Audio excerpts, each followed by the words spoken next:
Hello বন্ধুরা, আজকের recipe হচ্ছে শাহী পনির। প্রথমে কড়াইতে তেল দিলাম। তেল দিয়ে তেলটা গরম হওয়ার পর পনিরগুলোকে হালকা লাল লাল করে ভেজে নিলাম। ভেজে তুলে নিলাম। তারপরে আবার কড়াইতে তেল দিয়ে সেখানে গরম মশলা, দারচিনি, লবঙ্গ, এলাচ সব ফোড়নে দিয়ে তারপরে আমি যেই মশলাগুলো রেখেছি সেটারই পেস্ট করে দিয়ে দিলাম। তারপরে মিক্সি ধোয়া জল কিছুটা দিয়ে দেবো ওর ভেতরে, মশলার ভেতরে। 1 চামচ কাশ্মীরি লঙ্কার গুঁড়ো দিলাম। কিছুক্ষণ নাড়া দিলাম।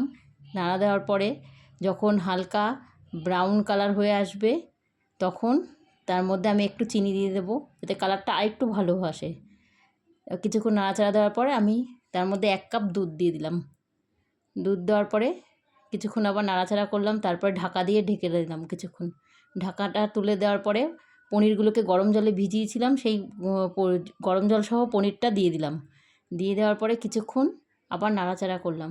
নাড়াচাড়া করার পরে নামানোর আগে একটা ভাজা মশলা দিয়ে দিলাম। ভাজা মশলা দেওয়ার পরে কিছুক্ষণ আবার নাড়াচাড়া করার পরে কসুরি মেথি,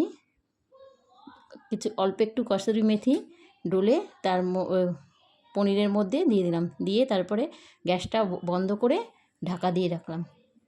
আমার শাহী পনির রেডি।